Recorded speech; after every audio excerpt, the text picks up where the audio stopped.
ইন্নাল হামদালিল্লাহ নাহমাদুহু ওয়া নাস্তাঈনুহু ওয়া নাস্তাগফিরুহু ওয়া নাউযু বিল্লাহি মিন শুরুরি আনফুসিনা মান ইয়াহদিল্লাহু ফালা মুদিল্লা লাহু ওয়া মান ইউদ্লিল ফালা হাদিয়া লাহু ওয়া আশহাদু আল্লা ইলাহা ইল্লাল্লাহু ওয়া আশহাদু আন্না মুহাম্মাদান আবদুহু ওয়া রাসূলুহু আম্মা বা'দ ফাইন্না খায়রুল হাদিসি কিতাবুল্লাহ ওয়া খায়রুল হাদি হাদি মুহাম্মদ সাল্লাল্লাহু আলাইহি ওয়াসাল্লাম ওয়া কুল্লু শাররিল উমুরি মুহদাসাতুহা ওয়া কুল্লু মুহদাসাতিন বিদআহ ওয়া কুল্লু বিদআতিন দালালাহ ওয়া কুল্লু দালালাতিন ফিন-নার। আউযু বিল্লাহি সামিউল আলিম মিনাশ শাইতানির রাজিম। রব্বি ইশরাহ লি সাদরি ওয়াসসির লি আমরি ওয়াহলুল উকদাতাম মিন লিসানি ইয়াফকাহু কওলি। রব্বি ইয়াসসিরু ওয়া লা তু'আসসিরু ওয়া তাম্মিমুল খায়র। আলহামদুলিল্লাহ, আমরা প্রথম পর্বে যতটুকু আলোচনা করেছিলাম, দ্বিতীয় পর্বে আমরা আসবো যে কোরআন আল্লাহর সিফাত, মাখলুক নয়। এটা যেহেতু আল্লাহ পাকের বাণী, এই জন্য এটা কিন্তু কোনো মাখলুক, এটা ক্রিয়েশন নয়, এটা সরাসরি আল্লাহ পাকের কথা। আর আল্লাহ পাকের কথা যেহেতু আল্লাহর সাথে জড়িত, এটা কোনো মাখলুক নয়। হ্যাঁ, আমাদের হাতে যে কোরআনটা আছে, যে লেখাটা আছে, যে প্রিন্টটা আছে, যে কাগজটা আছে এবং যে প্রেসে ছাপানো হয়েছে, এটা ক্রিয়েটেড, এটা মানুষ তৈরি করেছে। এবং কিন্তু এতে যে লেখাটা আছে, যে কথাগুলি লেখা আছে, এটা কিন্তু কোনো মাখলুক নয়, এটা আল্লাহ পাকের সিফাত। কিন্তু এই বিষয়টা আমাদের অবশ্যই লক্ষ্য রাখতে হবে। এবং এই বিষয়গুলি যেহেতু আল্লাহ পাকের সিফাত এবং আল্লাহ পাক একটা সুপ্রিম বিইং, একটা সুপ্রিম এক্সিস্টেন্স, একটা সুপ্রিম হায়ার অথরিটি, সুতরাং এর হেফাজতের দায়িত্ব আল্লাহ পাক কিন্তু নিজেই নিয়ে নিয়েছেন। আমরা এর আগে বলেছি যে একটা আয়াতের একটা সূরার ৯ নম্বর আয়াত, যে আল্লাহ পাক এ নাজিল করেছে এবং এর হেফাজতের দায়িত্ব তিনি নিজেই নিয়েছেন।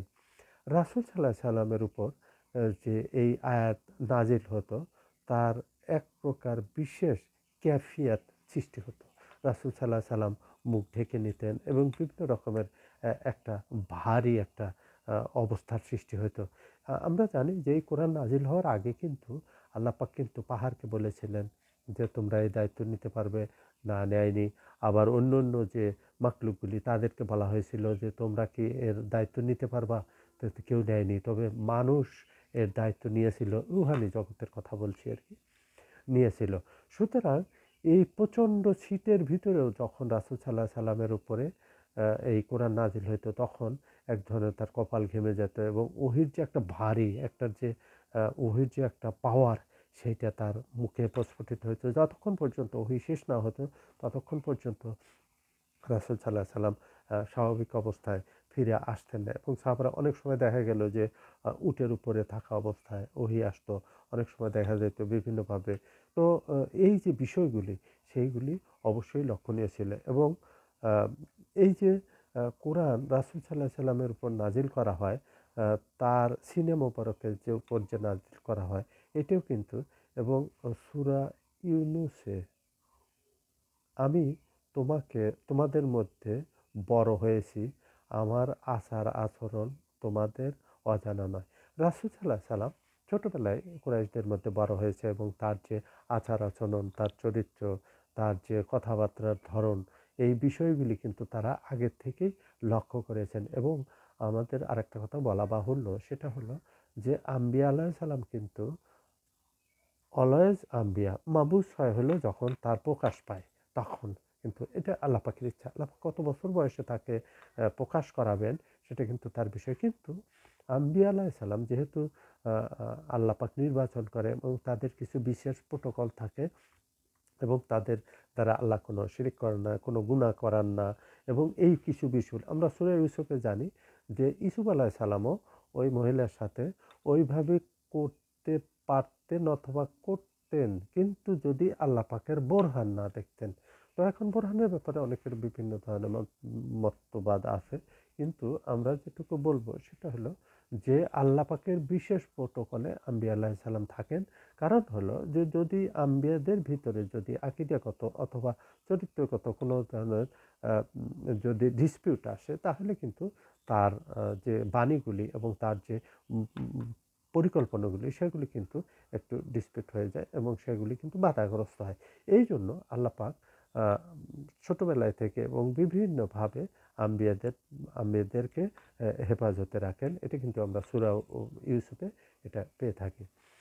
সুতরাং এই যে কোরআনের যে হেফাজত এবং কোরআনের যার উপরে নাজিল হয় তার যে আচার আচরণ এবং তার যে বিশেষ অবস্থান এবং কোরআন যে এটা ওসমান আলাইহিস সালামের যে 4-5টা মুছাফ ছিল সবগুলোই কিন্তু যেগুলি পাওয়া গেছে এ পর্যন্ত তার সাথে কিন্তু কোনো দ্বিমত নাই এবং সবগুলো মুছাফ একই রকমের এবং এখন বর্তমানে কিন্তু আমরা কার্বন ডেটিং মাধ্যমে এগুলো কিন্তু জানতে পারি এবং রাশিয়ার মিউজিয়ামে, তুর্কি মিউজিয়ামে এবং ইংল্যান্ডের যে মিউজিয়ামে যে কপিগুলি এখন পর্যন্ত পাওয়া গেছে সেগুলি এবং ওসমান রাদিয়াল্লাহু আনহুর যে রক্তের দাগ যে আয়াতের উপরে রয়েছে সেটাও ওইভাবেই অক্ষত অবস্থায় আছে। সুতরাং এই যে কোরআনের যে হেফাজত এবং কোরআনের যে কোনো ট্যাম্পারিং হয়নি এটা কিন্তু আল্লাহ পাকের দায়িত্ব নিয়েছেন এবং এর জন্য কিন্তু আল্লাহ পাক সে জানে যে আমি এটা কিয়ামত পর্যন্ত এটা একটা মজেজা, সুতরাং এর রক্ষণাবেক্ষণের দায়িত্ব আল্লাহ পাক নিজে নিয়েছেন।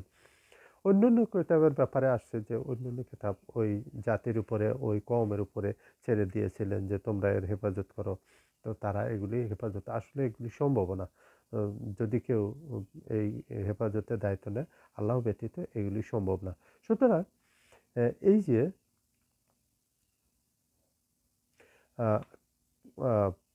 যে কোরআন নাজিল করা হয় এটা কিন্তু আমরা জানি সূরা কালামে কলমের মাধ্যমে এটা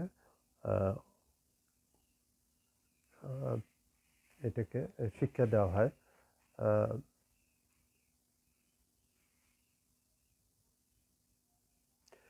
আমরা জানি যে যে লোকগুলি এই কোরআন এর অনুপ্রেরণায় কোরআনের প্রতি আকৃষ্ট হয়ে ইসলাম গ্রহণ করেছেন, যেমন ইউসুফ এস্টাস, যেমন আব্দুর রহিম গ্রিন, তারপর জোসায়া, এই যে লোকগুলি বিশিষ্ট পাদ্রী ছিল এবং বিশিষ্ট জ্ঞানী লোক এবং আমরা আমাদের জ্ঞানের পরিধি হিসেবে তাদেরকে বড় বড় বলি। এরা যখন ইসলাম গ্রহণ করে এমনি এমনি কিন্তু ইসলাম গ্রহণ করে না, ইসলামকে বিশেষ করে কোরআনকে যাচাই বাছাই করেই কিন্তু এরা ইসলামের অন্তর্ভুক্ত হয় এবং কোরআন ইসলাম ধর্ম গ্রহণ করে এবং কোরআনের মাধ্যমে এবং তারা একটা বিষয় তারা লেখনীর মাধ্যমে প্রকাশ করেছে যে এই কোরআন যে কনফিডেন্সের সাথে, যে প্যাশনের সাথে যে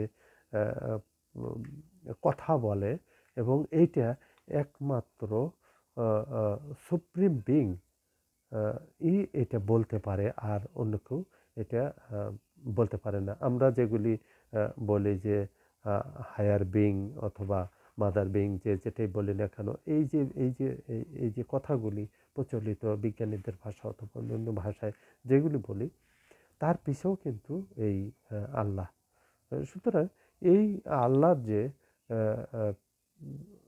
সত্তা, আল্লাহর যে সত্তা এবং আল্লাহর যে অস্তিত্ব, এই বিষয়গুলি কিন্তু তারা সুন্দরভাবে তাদের লেখনের মাধ্যমে ফুটিয়ে তুলেছেন কোরআন পড়ার পরে এবং অনুপ্রাণিত হয়ে তারা ইসলাম ধর্ম গ্রহণ করেছেন কোরআনের মাধ্যমে। যে এত স্ট্রেট ফরওয়ার্ড যে কথাগুলি এগুলি একমাত্র কোরআনই পারে আর একমাত্র স্রষ্টাই পারে, আর অন্য কোনো মাধ্যমে এত সুন্দরভাবে এত স্বল্প ভাষায় এবং সুন্দরভাবে সাজিয়ে এগুলি অন্য কেউ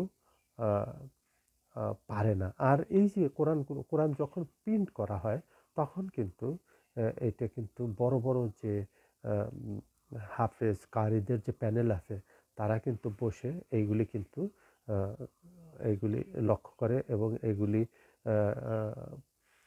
সামান্যতম দাড়ি কমা সেমিকোলন সহ যে কোনোভাবে এরা কিন্তু এই বিষয়গুলি সুন্দরভাবে পুঙ্খানুপুঙ্খরূপে পরীক্ষা পর্যবেক্ষণ করি তারপরে কিন্তু সেটা পাবলিশ করা হয়। সুতরাং এইখানে ভুল হওয়ার কোনো সম্ভাবনা নাই, কারণ 1400 বছর আগেও 1450 বছর আগে যেভাবে কোরআন নাজিল হয়েছিল একের পর এক এখনও সেইভাবে কিয়ামত পর্যন্ত এইভাবে থাকবে। এটা কিন্তু কোনো যাই হোক এটা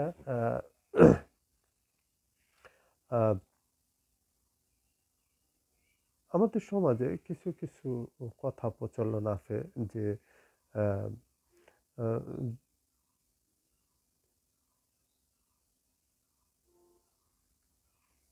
যে কোরআন সরাসরি পড়লে এটা হবে, মানে অবশ্য কোরআন কোনো ভালো কারি অথবা হাফেজের মাধ্যমে শেখা অবশ্যই বাঞ্ছনীয়। কারণ কোরআনের সামান্যতম এদিক ওদিক হলে অর্থের পরিবর্তন ঘটে, এটা সত্য। এবং কোরআন শুদ্ধভাবে যতটুক সাধ্য মতো চেষ্টা করা উচিত। লা ইউকাল্লিফুল্লাহু নাফসান ইল্লা উসআহা। এই ছিল আমাদের মোটামুটি আজকের। আমরা পরবর্তীতে অন্য একটা বিষয় নিয়ে, এইটারই পরবর্তী বিষয় নিয়ে আলোচনা করব। ওমা আলাইনা ইল্লাল বালাগ।